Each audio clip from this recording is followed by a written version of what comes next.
Hi hello నమస్తే, welcome to Telugu 360. Pastor Ajay గారిని arrest చేసిన విషయం మన అందరికి తెలిసిందే. తన బెయిల్ కోసము అడ్వకేటర్లు లాయర్లు అయితే ప్రయత్నిస్తూ ఉన్నారు. మనతోని హైకోర్టు అడ్వకేట్ సుబ్బారావు గారు అయితే ఉన్నారు. అసలు ఏం జరుగుతూ ఉందో తెలుసుకునే ప్రయత్నం అయితే చేద్దాం. సార్ నమస్తే. నమస్తే అండి. సార్, పాస్టర్ అజయ్ గారి ఏదైతే బెయిల్ పిటిషన్ నడుస్తూ ఉంది, ఎలా ముందుకు వెళ్తా ఉంది, అసలు ఏం చెప్తా ఉంది కోర్టు? అయితే పాస్టర్ అజయ్ బాబు గారికి సంబంధించినటువంటి 5 కేసులు ఫైల్ అవ్వడం జరిగింది. 5 కేసులలో 3 కేసులు, ఒకటి జూబ్లీ హిల్స్ పిఎస్, రెండోది తుకారం గేట్ పిఎస్కి సంబంధించినటువంటి కేసు ఇక్కడ మన నాంపల్లి కోర్టులో రన్ అవుతుంది.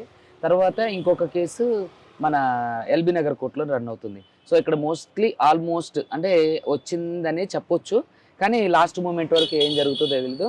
ఈరోజు మోస్ట్లీ నాకు తెలిసి 99% నాంపల్లి కోర్టు నుంచి బెయిల్ వచ్చే అవకాశం ఉంది. ఇప్పుడు మేమందరం పొద్దున్న నుంచి ఇక్కడే ఉన్నాం. షూరిటీస్ కూడా ఫర్నిష్ చేసాం. సో నాకు తెలిసి ఇంకొక హాఫ్ అన్ అవర్ 1 అవర్లోనే బెయిల్ వచ్చేది రాని తెలిసిపోతుంది. నాకు తెలిసి మోస్ట్లీ రావడానికి అవకాశం ఉంది. అయితే ఒక నాన్ కాగ్నైజబుల్ అఫెన్స్లో ఫస్ట్ అజయ్ బాబు గారిని అరెస్ట్ చేయడం, దాదాపుగా వారం రోజుల వరకు కూడా జైల్లో ఉంచడం, తర్వాత కూడా అంటే బెయిల్ ప్రొసీజర్ జరుగుతుంటే దాని మీద అంటే వాదోపవాదాలు జరగటం, అంటే లేనిపోని దుమ్ము ఎంత ఎత్తిపోయడం, ఇది క్రైస్తవ సమాజానికి ఒక చురకలాగే అనుకోవాలి. ఎందుకంటే మీరందరూ కూడా ఇక్కడ క్రైస్తవుల మీద రానున్న కాలంలో భవిష్యత్తులో దాడులు జరుగుతాయి. మీరందరూ కలిసికట్టుగా దీన్ని అంటే ఎదుర్కోవడానికి సిద్ధంగా ఉండండి.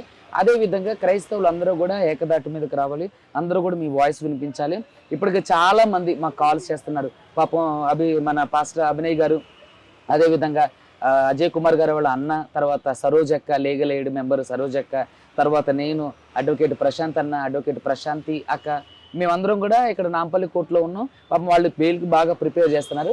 అయితే ఇక్కడ విషయం ఏంటంటే, ఎవరైతే ఇక్కడ అజయ్ బాబు గారు ఉన్నారో ఆయన ఇంకా క్రూయల్గా హింసించాలి, ఇంకా క్రూయల్గా రకరకాలుగా టార్చర్ పెట్టాలి అని చెప్పి అతను బెయిల్ పిటిషన్ వచ్చినప్పుడల్లా సరే బెయిల్ పిటిషన్ క్యాన్సిల్ చేయడానికి అంటే ప్రభుత్వం తరపున న్యాయవాదులు కూడా పోరాటం చేస్తారు. సరే వాట్ ఎవర్ ఇట్ ఈస్, ఏదైనా సరే మనిషికున్నటువంటి స్వేచ్ఛ ఖచ్చితంగా ఏది బెయిల్ తీసుకునే స్వేచ్ఛ ఉంది. కాబట్టి అందులో నాన్ కాగ్నైజబుల్ దాంట్లో జస్ట్ 41 ఇస్తే సరిపోయే దాంట్లో అరెస్ట్ చేశారు. ఇది కావాలని చెప్పి అంటే కొంతమంది చేసిన చర్య, వాళ్ళ పేర్లు కూడా త్వరలో రివీల్ చేస్తాం. కానీ ఆంధ్ర తెలంగాణ రాష్ట్రాల్లో ఉన్నటువంటి క్రైస్తవులందరూ ఏకం కండి. మీరు ఖచ్చితంగా అంటే మిమ్మల్ని మీరు ప్రొటెస్ట్ చేసుకోవడానికి సంఘాలుగా కూడుకోనండి. మీరు చట్టసభల్లో అడుగుపెట్టండి. అదేవిధంగా ప్రభుత్వానికి మీరు వినతుల రూపం తెలియజేయండి. అదేవిధంగా ఎవరైతే ఇప్పుడు కొంతమంది అంటే క్రైస్తవం మీద కారు కూతలు కూర్చున్న వాళ్ళు ఉన్నారు, వాళ్ళ మీద కూడా మీరు రకరకాల పోలీస్ స్టేషన్లలో కంప్లైంట్ చేయడానికి. ఎందుకంటే ఇప్పుడు ఈ పాస్టర్ అజయ్ బాబు గారు లాంటి వాళ్ళు, తర్వాత కొంతమంది ఒక 2-3 మీద ఏ విధంగా అయితే పాస్టర్స్ మీద కేసులు పెట్టారు, అలాగే రాధా మనోహర్ దాస్ గారి మీద, తర్వాత అదేవిధంగా కరుణాకర్ సుగుణ మీద, తర్వాత ఆయన అమర ప్రసాద్, ఇలా చాలా మంది మీద కూడా కేసులైంది. మరి వాళ్ళని ఎందుకు అరెస్ట్ చేయలేదు? వాళ్ళని కూడా అరెస్ట్ చేయాలి కదా, వాళ్ళని కూడా పనిష్ చేయాలి కదా.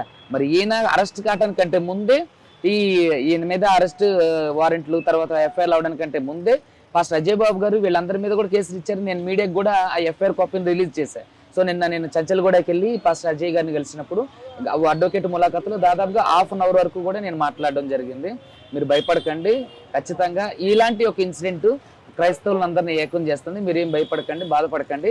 రానున్న రోజుల్లో ఖచ్చితంగా మమ్మల్ని అంటే క్రైస్తవులు ప్రొటెస్ట్ చేసుకోవడానికి మీరు చట్టాలు తీసుకురావడానికి ప్రయత్నం చేయండి అని నేను చెప్పడం జరిగింది. 5 కేసులు అయినాయి అని అంటా ఉన్నారు కదా, 5 కేసులలో సెక్షన్స్ ఏం చెప్తా ఉన్నాయి? బలంగా ఉన్న సెక్షన్స్ ఏమున్నాయి? బలంగా ఏ సెక్షన్స్ లేవండి, అన్ని నాన్ కాగ్నైజబుల్ అంటే నాన్ కాంపౌండబుల్. దీంట్లో ఏట్లో కూడా అంటే 3 సంవత్సరాల లోపు గాఢత కలిగిన నేరాలే కాబట్టి వీటిని పోలీసులే 41 ఇచ్చి పంపించేయడానికి అవకాశం ఉంది. కానీ పాస్టర్ అజయ్ బాబు కేసులో మాత్రం ఇది రేరెస్ట్ ఆఫ్ ద రేర్ కేసుగా తీసుకొని ఇదేనేదో లంచగొండు, లేదంటే తీవ్రవాదు, లేదా ఉగ్రవాదు, లేదంటే రేపిస్టు, మర్డరిస్టు లాగా చేస్తూ ఈయన కావాలని ఇబ్బంది పెట్టడం కోసం ఇది అరెస్ట్ చేసింది.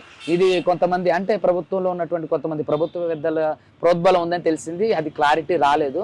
సో కాబట్టి ఖచ్చితంగా ఇప్పుడు నిజం మాట్లాడినప్పుడు క్రైస్తవుల మీద దాడులు చేయడం ఎంతవరకు సబబు అనేది నేను ప్రశ్నిస్తున్నాను. అదేవిధంగా క్రైస్తవులందరూ కూడా ఏకం కావాలి. అందరూ కూడా మీరు లీగల్ సెల్ ఏర్పాటు చేసుకోవాలి. మీరందరూ కూడా ఎక్కడెక్కడ చెదిరిపోబడ్డ చిన్న సంఘాలు, దూరంగా ఉన్న సంఘాలు, తర్వాత ఇండిపెండెంట్ చర్చిలు, తర్వాత పెద్ద చర్చిలు అందరూ కలిసి ఏకంగా కూడుకోనండి. మీరు కూడా లీగల్ సెల్ టీమ్ని ఏర్పాటు చేసుకోండి. ఖచ్చితంగా ఒక అడ్వకేట్ని, అదేవిధంగా ఒక డాక్టర్ని, అదేవిధంగా ఒక సైకియాట్రిస్ట్ని, అదే విధంగా ఒక మత గురుని ఆ లీగల్ సెల్కి మెంబర్గా యాడ్ చేసుకోండి. మీకు సంబంధించినటువంటి ఏ సమస్య వచ్చినా సరే ఆ లీగల్ సెల్లో డిస్కస్ చేసుకోవడానికి అవకాశం ఉంటుంది.